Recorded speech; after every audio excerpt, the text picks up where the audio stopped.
وعباد الرحمن الذين يمشون على الأرض هونا وإذا خاطبهم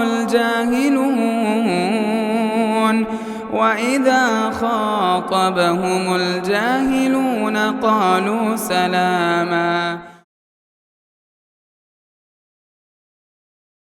محترم بزرگان دین، ملت اسلامیہ کے نوجوانوں، پیارے بچوں، پردے میں بیٹھی ماؤں اور بہنوں، ہر طرح کی تعریفات اس اللہ رب العالمین کے لیے لائق اور سزاوار ہے جس اللہ رب العالمین نے کہ ہم سب کو اشرف المخلوقات بنا کر صحیح دین اور صحیح مذہب ہم کو عطا فرمایا۔ لاکھوں کروڑوں درود و سلام کا نزول ہو پیارے نبی صلی اللہ علیہ وسلم کی ذات اقدس پر کہ آپ صلی اللہ علیہ وسلم نے رب کی تعلیمات کو رب کے بندوں تک کما حق ہو پہنچا دیا۔ حضرات، جس زمانے میں ہم جی رہے ہیں اس زمانے کو احادیث کی روشنی میں فتنوں بھرا زمانہ کہا جاتا ہے۔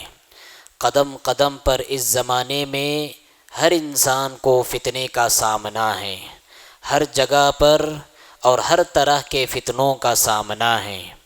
انہی فتنوں میں سے ایک بڑا فتنہ موسیقی کا فتنہ ہے، گانے بجانے کا فتنہ ہے، سانگز کا فتنہ ہے، ناچنے والوں کا فتنہ ہے، گانے والوں کا فتنہ ہے، اور آلات لہو و لعب کا فتنہ ہے۔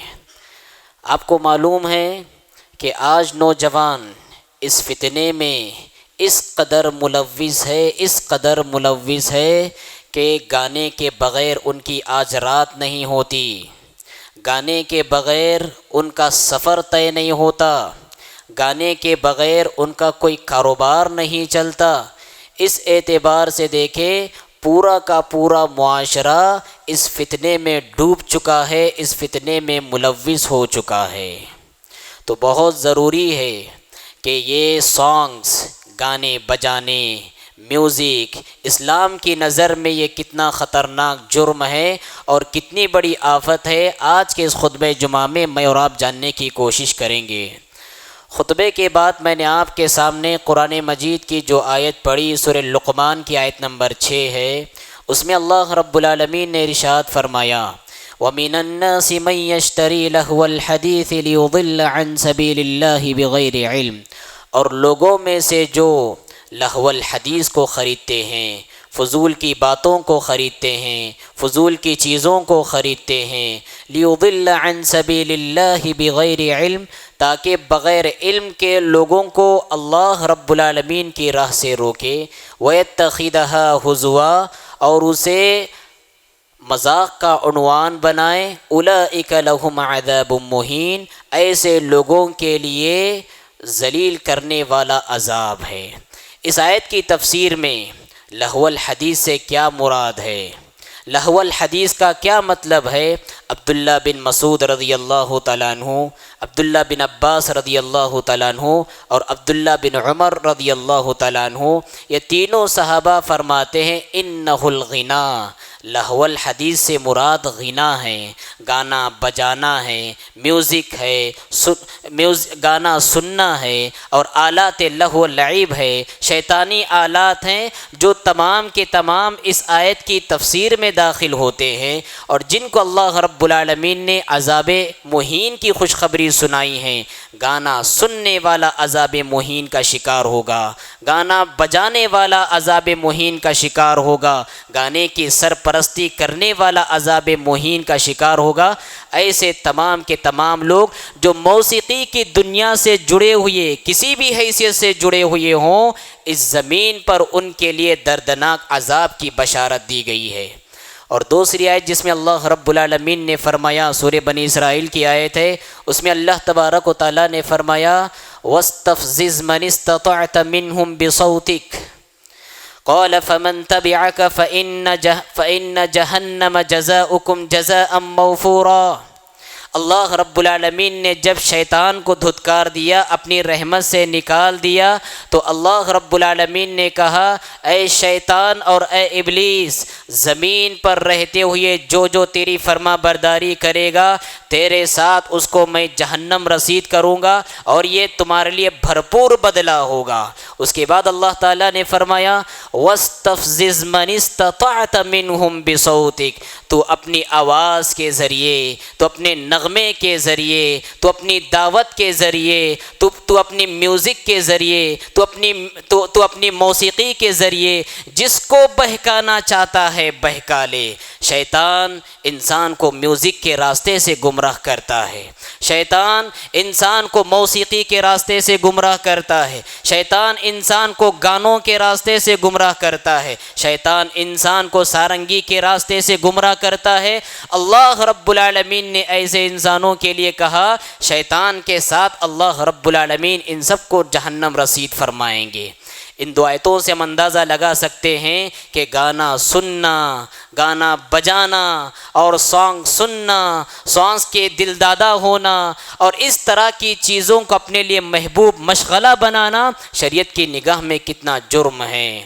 اور اللہ کے رسول صلی اللہ علیہ وسلم نے اپنی حدیثوں میں پیشن گوئی کرتے ہوئے آپ نے فرمایا لَيَكُونَنَّ مِنْ أُمَّتِي أَقْوَامٌ، میری امت میں ایسی قومیں آئے گی یستحلون الحر والحریر والخمر والمعازف، میری امت میں ایسی نسلیں پیدا ہوں گی جو زنا کو حلال کر لیں گی، زنا کو حلال کر لیں گی۔ آپ نے پیشن گوئی دی 1450 سال پہلے کہ زنا حرام ہے آج، لیکن آنے والی نسلیں زنا کو حلال ٹھہرائے گی۔ اور آج دیکھیں زنا کتنا آسان ہو گیا، لیو ان ریلیشن شپ کی روشنی میں، عشق و محبت کی روشنی میں آپ دیکھیں زنا کاری کتنا عام ہو گئی لوگوں کے درمیان، بے حیائی کتنا عام ہو گئی لوگوں کے درمیان۔ والحر والحریر، آپ نے فرمایا مردوں کے لیے ریشم حرام ہے تو وہ حلال کر لیں گے۔ والخمر والمعازف، شراب جو اب آج کے دن حرام ہے لیکن آنے والی نسلیں اس کو حلال کر لیں گی۔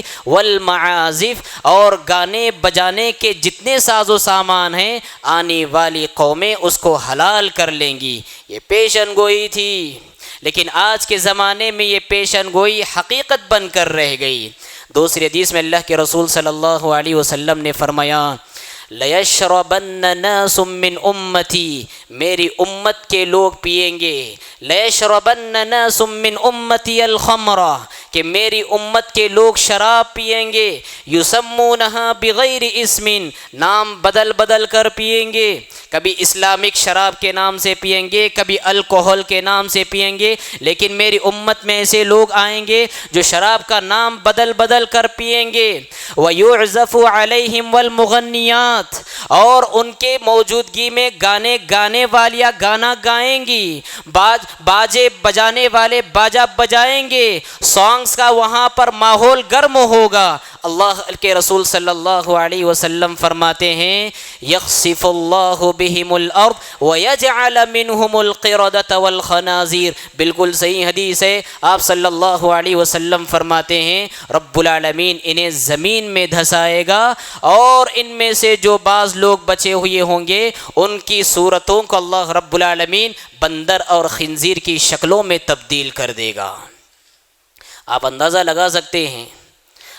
لگا سکتے ہیں کہ جہاں پر گانے کی آفت آتی ہے، جہاں پر میوزک کی آفت آتی ہے، یہ آفت کبھی تنہا نہیں آتی، اس کے ساتھ شراب بھی آتی ہے، اس کے ساتھ کباب بھی آتا ہے، اس کے ساتھ عورت بھی آتی ہے، اس کے ساتھ ناچنے والیاں بھی آتی ہیں، اس کے ساتھ گانے والیاں بھی آتی ہے۔ یہ ایک فتنہ کئی فتنوں کا دروازہ کھول دیتا ہے، یہ ایک برائی کئی برائیوں کو کھینچ کر لاتی ہے، اور نتیجہ یہ ہوتا ہے کہ اللہ رب العالمین ایسی قوم کو زمین میں دھسا دیتے ہیں۔ کتنے واقعات ہم پڑھتے ہیں کہ فلاں جگہ پر زلزلہ آیا، نتیجے میں اتنے لوگ زمین دوز ہو گئے، کہ فلاں جگہ پر عمارت گر گئی، نتیجے میں کئی لوگ ملبے کے تحت دب کر دم توڑ دیے۔ کتنے واقعات ہم پڑھتے ہیں۔ یہ اللہ کے رسول صلی اللہ علیہ وسلم کی پیشن گوئی تھی، اور آپ صلی اللہ علیہ وسلم نے جو بتلایا کہ اللہ رب العالمین ان کی صورتوں کو تبدیل کر کے خنزیر اور بندر کی شکلوں میں تبدیل کرے گا۔ بعض اہل علم نے یہاں پر یہ بات لکھی ہے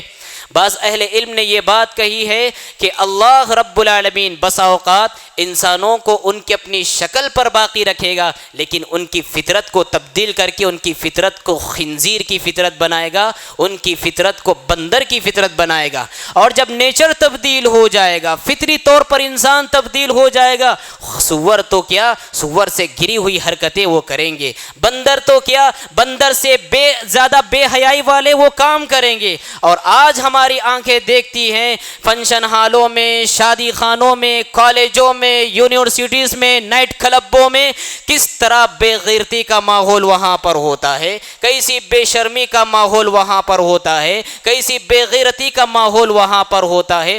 اللہ کے رسول صلی اللہ علیہ وسلم نے پیشن گوئی دی تھی، آج وہ پیشن گوئی ہم سب کو صادق نظر ہوتے ہوئی آ رہی ہے۔ اسی طرح سے اور ایک حدیث اللہ کے رسول صلی اللہ علیہ وسلم نے فرمایا تھا، فی هذه الامہ خسف ومسخ وقذف، میری امت میں 3 عذابات آئیں گے، میری امت میں 3 عذابات آئیں گے۔ اور آپ یہ بات یاد رکھیں، اللہ کے رسول نے جہاں پر امت کا لفظ استعمال کیا ہے ان حدیثوں میں، اس سے کافر امت مراد نہیں، مسلم امت مراد ہے، قوم مسلم مراد ہے، قوم کافر نہیں، قوم مسلم مراد ہے۔ آپ صلی اللہ علیہ وسلم نے فرمایا کہ میری امت پر مستقبل میں 3 طرح کے عذابات مسلط کیے جائیں گے۔ خسف، سب سے پہلا عذاب یہ ہوگا کہ ان کی شکلوں کو اللہ رب العالمین بگاڑ دے گا، اور دوسرا عذاب ہوگا وقذف، زمین میں دھسائے جانے کا عذاب ہوگا، اور تیسرا عذاب ہوگا آسمان سے موسم برسات میں بارش نہیں آئے گی بلکہ آسمان سے پتھروں کی بارش لوگوں پر نازل ہوگی۔ 3 عذابات ہوں گے۔ پوچھنے والے نے پوچھا اللہ کے رسول صلی اللہ علیہ وسلم ومتى ذلك، یہ حالات کب ہوں گے، یہ عذاب کا لقمہ امت کب بنے گی، یہ سزائیں امت پر کب ٹوٹیں گی؟ آپ صلی اللہ علیہ وسلم نے فرمایا اذا ظہرت القیان والمعازف وشربت الخمور، جب امت میں گانے بجانے کے آلات عام ہو جائیں گے، جب امت میں گانے والیاں عام ہو جائیں گے، اور جب شراب سرے عام پیے جائیں گی، اللہ رب العالمین امت پر یہ 3 عذابات کو مسلط کیا جائے گا۔ آپ دیکھیں، گھر کہہ لیجئے، گلی کہہ لیجئے، معاشرہ کہہ لیجئے، ادارہ کہہ لیجئے، کہ زمین کا کوئی ادارہ ایسا نہیں جہاں پر میوزک نہ چلتا ہو۔ اذا ظہرت القیان والمعازف، ارے گھر تو گھر، بازار تو بازار، دکان تو دکان، جہاں پر اللہ کی عبادت بندہ کرنے کے لیے 5 وقت آتا ہے، اللہ کے وہ گھر بھی میوزک سے محفوظ نہ رہا۔ جب امام صاحب مصلی پر کھڑے ہو کر اللہ اکبر کی ندا بلند کرتے ہیں، سورہ فاتحہ کی تلاوت کرتے ہیں، اور پیچھے سے مصلی بیچارہ موبائل فون آف کرنا بھول جاتا ہے، میوزک رکھا ہوا ہوتا ہے، سارے میوزک سے سارے نمازیوں کے درمیان خلل ڈال دیتا ہے۔ تاریخ میں شاید کسی نے ایسا سوچا بھی نہیں تھا ہوگا، تاریخ میں شاید کسی نے ایسا سوچا بھی نہ تھا ہوگا کہ امت کے مستقبل میں ایسے بھی لوگ پیدا ہوں گے کہ جن کے گانے اور میوزک کی صدائیں مسجد کے در و دیواروں میں گونجے گی۔ یہ وہ زمانہ ہے جس زمانے میں ہم آنکھیں کھول رہے ہیں اور دیکھ رہے ہیں کہ مصلی اپنے فون میں ایسا سانگ رکھا ہوا ہوتا ہے، ایسی میوزک رکھا ہوا ہوتا ہے کہ سارے مصلیوں کا سر شرم سے جھک جانے پر مجبور ہو جاتا ہے۔ اللہ کے رسول صلی اللہ علیہ وسلم نے یہ پیشن گوئیاں دی ہیں کہ یہ سزائیں ان دور میں آئے گی جس زمانے میں کہ گانے بجانے کے آلات بہت زیادہ لوگوں میں متعارف ہو جائیں گے۔ حضرات، اگر اسلاف کی بات کی جائے تو اسلاف گانے بجانوں سے کتنے اپنے دامن کو باز رکھا کرتے تھے۔ 2 حوالے آپ کے سامنے رکھتا ہوں، آپ اندازہ لگائیں۔ حضرت عبداللہ بن عمر رضی اللہ تعالیٰ عنہ، آپ کا کردار، آپ کے ایک غلام نافع بیان کرتے ہیں کہ ایک مرتبہ سفر پر وہ نکلے، سفر پر میوزک کی آواز آ گئی، آپ نے اپنے کانوں کو اپنے ہاتھوں کو اپنے کانوں پر رکھ لیا، اور جب لمبا سفر طے کرنے کے بعد پوچھتے ہیں کیا میوزک کی آواز ختم ہو گئی، تو ان کے غلام نافع نے کہا ہاں میوزک کی آواز ختم ہو گئی۔ آپ نے اپنے ہاتھوں کو نیچے چھوڑا، اس کے بعد آپ نے فرمایا میں نے ویسے ہی کرا جیسے کہ اللہ کے رسول صلی اللہ علیہ وسلم کو میں نے دیکھا ہے۔ سبحان اللہ، اللہ کے رسول صلی اللہ علیہ وسلم کا یہ طریقہ، گانے کی آواز سنتے تھے، ہاتھوں کو کانوں پر رکھا کرتے تھے، صحابہ کا یہ طریقہ، میوزک کی آواز کان سے ٹکراتی تھی فوراً اپنی انگلیوں کو کانوں میں ڈالا کرتے تھے۔ اور آج امت کے وہ نوجوان ہیں جو میوزک سننے کے لیے، گانا سننے کے لیے اپنے کان میں ہیڈ فون ڈال دیتے ہیں۔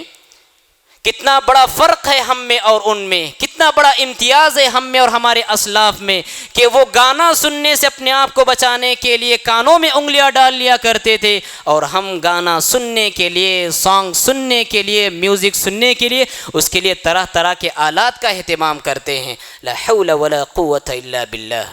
اور دوسرا حوالہ میں آپ کے سامنے رکھنا چاہوں گا، حضرت عمر بن عبدالعزیز رحمۃ اللہ علیہ، بہت بڑے خلیفہ گزرے ہیں حضرت عمر بن عبدالعزیز رحمۃ اللہ علیہ۔ آپ نے ایک استاد کو رکھا ہوا تھا اپنے بچے کی تربیت کے لیے، اپنے بچے کی تربیت کرنے، اپنے بچے کو پڑھانے کے لیے ایک استاد کو رکھا ہوا تھا۔ آپ نے ان کو ایک طریقہ بتلایا، استاد کو ایک طریقہ بتلایا کہ دیکھو میری بچے کی تربیت جن خطوط پہ تمہیں کرنا ہے، جس انداز میں میری بچے کی تربیت تمہیں کرنا ہے، ان تمام خطوط میں ایک خط یہ بھی ہے کہ میرے بچے کے دل میں موسیقی کے خلاف نفرت کے جذبات بھر دو، تاکہ جوانی کی عمر میں پھر اسے موسیقی سے عشق نہ ہو جائے، اسے موسیقی سے محبت نہ ہو جائے، ابھی سے اس کے دل میں گانے، میوزک اور موسیقی کے خلاف نفرت بھر دو۔ کتنے لوگ ایسے ہیں ہم میں؟ ہماری صورتحال تو یہ ہے کہ ہم فلم دیکھتے ہیں اپنے سامنے فون رکھ کر، ہم سانگ سنتے ہیں ہمارے ہاتھ میں فون رکھ کر، اور ہمارے اطراف ہمارے بچوں کا جم گھٹا ہوتا ہے، وہ سنتے ہیں ہمارے ساتھ، وہ دیکھتے ہیں ہمارے ساتھ، اور مختلف مناسبتوں سے اس کا اظہار بھی کرتے ہیں، کبھی کھیلتے ہوئے، کبھی کھاتے ہوئے، کبھی شرارت کرتے ہوئے گانے ان کی زبان پر چڑھ جاتے ہیں۔ اسلاف کا طریقہ تربیت یہ تھا کہ استاد کو باقاعدہ وصیت کرتے تھے کہ میرے بچے کے دل میں میوزک کی نفرت پیدا کرو، اور ہم خود میوزک کی محبت اپنے بچوں کے دلوں میں پلا رہے ہیں۔ حضرات، آخر اسلام میں میوزک سے اتنی نفرت کیوں دلائی گئی؟ اسلام کی نظر میں میوزک کتنی خطرناک کیوں؟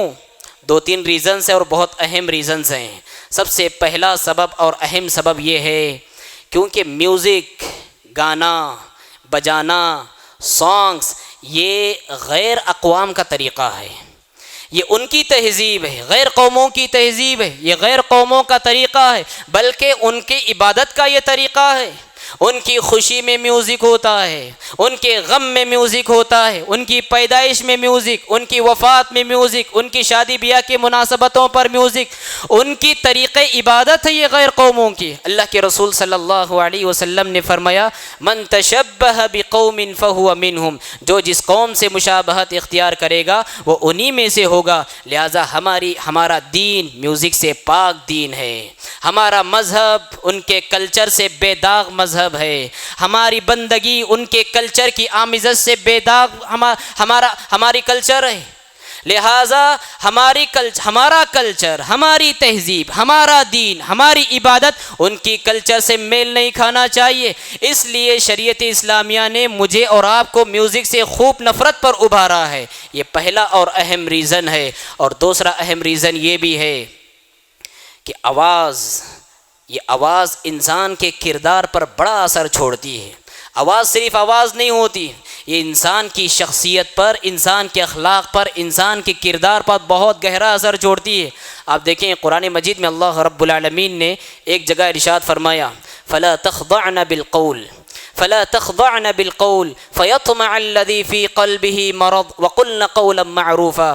ازواج مطہرات کو مخاطب کر کے اللہ رب العالمین نے فرمایا جب غیر مردوں سے بات کرنا ہے، اپنی فطری نزاکتوں والی آواز میں بات نہیں کرنا، سریلی آواز میں بات نہیں کرنا، اپنی پیار بھری آواز میں بات نہیں کرنا، بلکہ لہجہ سخت رکھنا، قدر لہجہ سخت رکھنا۔ فَيَطْمَعَ الَّذِي فِي قَلْبِهِ مَرَضٌ، اگر آپ تم سریلی آواز میں بات کرو گی، فطری نزاکتوں والی آواز میں بات کرو گی، اپنی پیار بھری آواز میں بات کرو گی، جس کے دل میں بیماری ہے اس کے خواہشات بڑھیں گے۔ لہٰذا اپنے لہجے میں سختی پیدا کرو، غیر مردوں سے بات کرنا ہے تو قدر کرختگی پیدا کرو، قرآن نے یہ تعلیم دی ہے۔ تو اس کا مطلب یہ ہوا آواز کا اثر انسان کے کردار پر بہت بڑا ہوتا ہے، انسان کے منفی جذبات کو آواز بھڑکاتی ہے، انسان کے خوابیدہ جذبات جذبات کو آواز بھڑکاتی ہے، انسان کی خواہشات کو آواز بھڑکاتی ہے۔ اس لیے شریعت نے میوزک اور موسیقی کی نفرت انسان کو دلائی ہے اور اس سے بچنے کی تعلیم دی ہے۔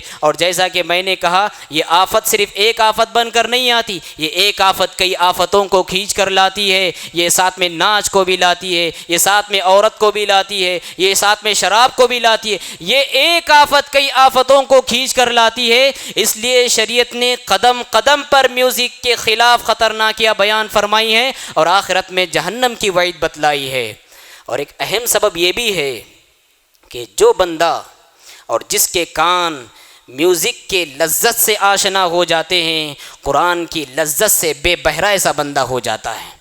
جس کا جو کہ میوزک سننے کا رسیہ ہو جائے، میوزک سننے کا جو عادی ہو جائے، پھر قرآن سننے کا اس کا جی نہیں چاہے گا، بھولے سے بھی وہ قرآن سنے گا، اس کے دل پر قرآن کی کوئی تاثیر نہیں، عبادت میں دل نہیں لگے گا، لذت بندگی سے مالا مال نہیں ہوگا۔ نتیجے میں ایسا انسان آہستہ آہستہ دین بیزار ہوگا اور اس زمین پر ملنے والی میوزک کے نتیجے میں آنے والی بہت بڑی سزا کہ بندہ میوزک کے بدلے اللہ کی عبادت سے محروم ہو جائے، قرآن مجید کی تلاوت سے محروم ہو جائے، اللہ کے ذکر سے محروم ہو جائے، اس زمین پر میوزک کے نتیجے میں ملنے والی بہت بڑی سزا ہے۔ اس لیے شریعت نے کہا میوزک سننا حرام ہے، گانا سننا حرام ہے، سانگ سننا حرام ہے، اس سے اپنے کانوں کو محفوظ رکھنے کی ضرورت ہے۔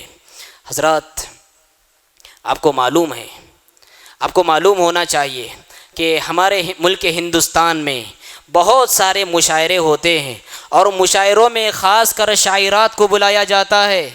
میں نے جیسا کہ کہا کہ ایک عورت کو غیر محرم کے سامنے اپنی فطری آواز، اپنی فطری لچک، اپنی فطری لب و لہجے میں بھی گفتگو کرنے سے منع کیا گیا ہے۔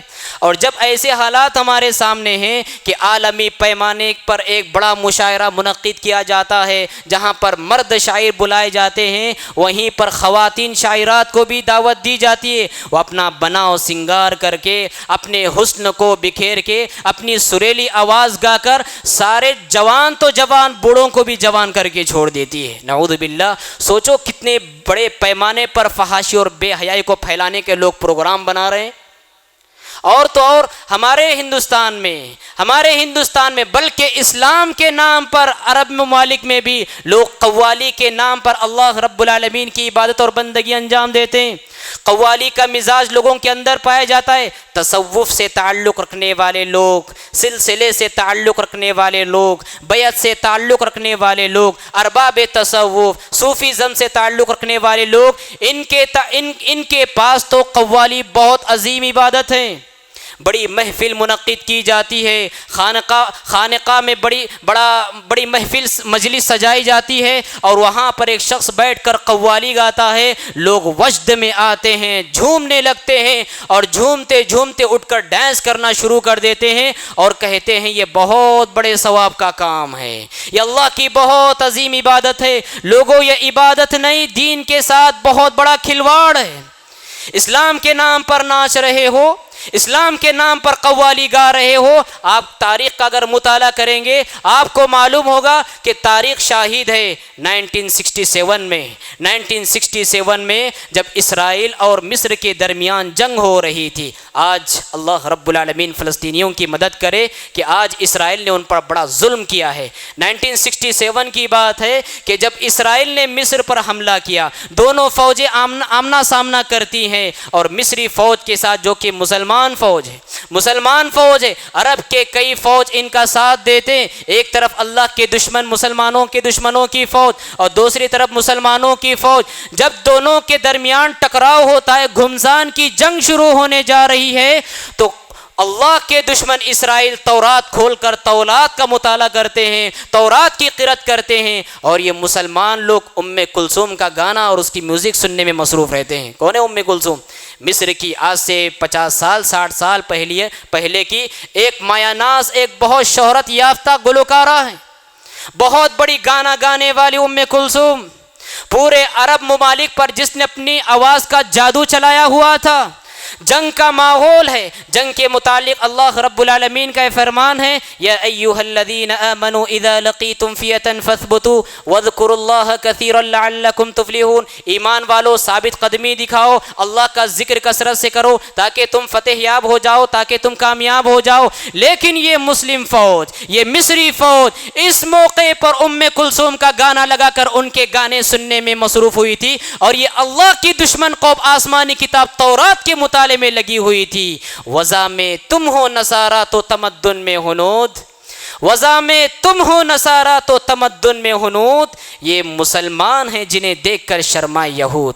میوزک ایسی لعنت ہے, قوالی ایسی لعنت ہے, گانا ایسی لعنت ہے جو انسان کی دنیا بھی برباد کر دیتی ہے اور آخرت بھی برباد کر دیتی ہے. حضرات, مجھے اہم پیغام آپ کے سامنے جو رکھنا ہے وہ یہ ہے کہ آج بڑی مصیبت یہ ہے, ہم سنتے ہی ہیں, ہم تو گناہ کبیرہ کا ارتکاب تو کرتے ہی ہیں, لیکن ہمارے ساتھ ہم بہت سارے لوگوں کو سننے پر مجبور کر دیتے ہیں. ہمارے گھر میں بڑا ساؤنڈ سسٹم لگا ہوا ہے, ہمارے گھر میں بڑے بڑے باکس لگے ہوئے ہیں. میں سانگ لگاتا ہوں اور سارے گلی کو لگا کر سناتا ہوں. بس اوقات میرے گلی میں عبادت گزار بھی ہوتے ہیں, ان کی عبادت میں خلل ڈالتا ہوں. بس اوقات ان میں بہت سارے آرام کرنے والے بھی ہوتے ہیں, ان کے آرام میں خلل ڈالتا ہوں. بس اوقات ان میں بہت سارے تنہائی میں بھی ہوتے ہیں, ان کی تنہائیوں کو میں ڈسٹرب کر دیتا ہوں. اس طرح ہم میں سے بہت ساری بڑی مصیبت یہ بھی ہے کہ آج بڑے اعلیٰ پیمانے پر اونچی آواز کے ساتھ خود بھی سنتے ہیں, first floor, second floor, ground floor, بلکہ پوری گلی کو جبراً سنایا جاتا ہے.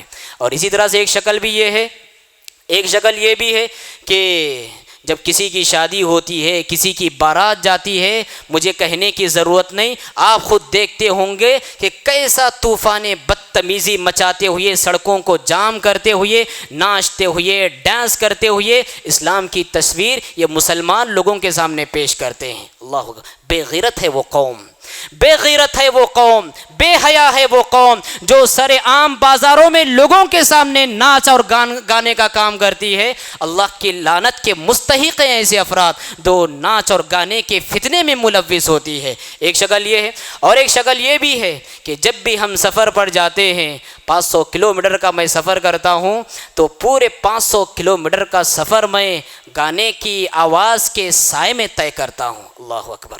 سوچو اگر ایسا شخص, مسافر شخص, کسی حادثے کا شکار ہو جائے, انتقال کر جائے, اللہ کو کیا منہ دکھائے گا ایسا شخص؟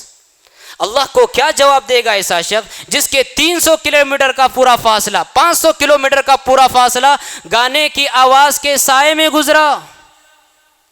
بہت بچنے کی ضرورت ہے. اور ایک طوفان یہ بھی ہمیں دیکھنے کو ملتا ہے, آج سوشل میڈیا نے تو بہت زیادہ اس بے حیائی کو عام کیا ہوا ہے. 30 سیکنڈ کا اسٹیٹس ہم رکھتے ہیں, گرچہ گانا اس پر رکھتے ہیں یا اسٹوری ہم رکھتے ہیں, اور میرے کانٹیکٹ میں ہوتے 1000 افراد, 1500 افراد, 2000 افراد, بس اوقات 5,000 افراد میرے کانٹیکٹ میں ہوتے ہیں, اور سارے کے سارے لوگ میرے اسٹیٹس کو دیکھتے ہیں. کس کے اوپر ہوگا یہ گناہ؟ وَلَيَحْمِلُنَّ أَثْقَالَهُمْ وَأَثْقَالٍ مَعَ أَثْقَالِهِمْ وَلَيَحْمِلُنَّ أَثْقَالَهُمْ مَعَ أَثْقَالِهِمْ. اللہ رب العالمین فرماتے ہیں یہ تو اپنے گناہوں کا بوجھ اٹھائیں گے ہی, ساتھ ہی ساتھ یہ دوسروں کے گناہوں کا بوجھ بھی اٹھائیں گے. إِنَّ الَّذِينَ يُحِبُّونَ أَن تَشِيعَ الْفَاحِشَةُ فِي الَّذِينَ آمَنُوا لَهُمْ عَذَابٌ أَلِيمٌ فِي الدُّنْيَا وَالْآخِرَةِ وَاللَّهُ يَعْلَمُ وَأَنْتُمْ لَا تَعْلَمُونَ. یقیناً جو لوگ اس بات کو پسند کرتے ہیں کہ مومنوں کے درمیان, مسلمانوں کے درمیان اس طرح کی چیزیں عام ہو جائیں, بے حیائی کے کام عام ہو جائیں, بے شرمی کے کام عام ہو جائیں, ایسے لوگوں کو چاہتے ہیں لہم عذاب علیم فی الدنیا والآخرہ, ایسے لوگوں کے لیے دنیا میں بھی عذاب ہے اور ایسے لوگوں کے لیے آخرت میں بھی عذاب ہے. میں انہی چند باتوں پر اپنی بات کو ختم کرتا ہوں. رب العالمین سے دعا کرتا ہوں بار الہ ہم سب کو موسیقی کے فتنے سے محفوظ فرما. بار الہ ہم سب کو قرآن کی تلاوت سے محبت کرنے کی توفیق عطا فرما, تیرے ذکر سے محبت کرنے کی توفیق عطا فرما. فرما، تیری ذات سے محبت کرنے کی توفیق عطا فرما۔ بار الہ سچے دین، صحیح دین اور خالص اسلام پر چلنے والا ہم سب کو بنا۔ بار الہ مسلمان جہاں بھی کمزور ہیں مسلمانوں کی بھرپور مدد فرما۔ خصوصاً بار الہ مسلمان فلسطین میں بڑے رگڑے جا رہے ہیں، کچلے جا رہے ہیں، ظلم کیے جا رہے ہیں۔ بار الہ اہل فلسطین کی بھرپور مدد فرما۔ بار الہ فلسطینیوں کی بھرپور مدد فرما۔ اے اللہ اپنے غیبی مدد کے دروازے ان کے لیے کھول دے۔ بار الہ ظالموں کی صفوں میں زلزلے پیدا فرما، ظالموں کی صفوں میں زلزلے پیدا فرما، ان کی صفوں میں تتر بتر فرما، ان کے فرقوں کو، ان کی جماعت کو ٹکڑیوں میں تبدیل فرما، ان کے گھروں کو مسمار فرما، اپنے عذاب کا کوڑا ان پر برسا۔ اے اللہ جو مظلوم مسلمان ہیں ان کی ہر طرح سے مدد فرما۔ بار الہ ہماری اس کہی ہوئی دعاؤں کو تو شرف قبولیت عطا فرما۔ اقول قولی ھذا واستغفر اللہ لی ولکم ولسائر المسلمین فاستغفروہ انہ هو الغفور الرحیم۔ مسجد عباد الرحمن کے پلیٹ فارم سے ہونے والی دعوت و تبلیغ کے مشن کو آگے بڑھانے میں ہمارا بھرپور ساتھ دیں۔ علم و عمل سے ناطہ جوڑنے کے لیے اہل علم سے جڑیں۔ مسجد عباد الرحمن کے یوٹیوب چینل کو سبسکرائب کریں اور آگے شیئر کرنا ہرگز نہ بھولیں۔ فجزاکم اللہ خیر۔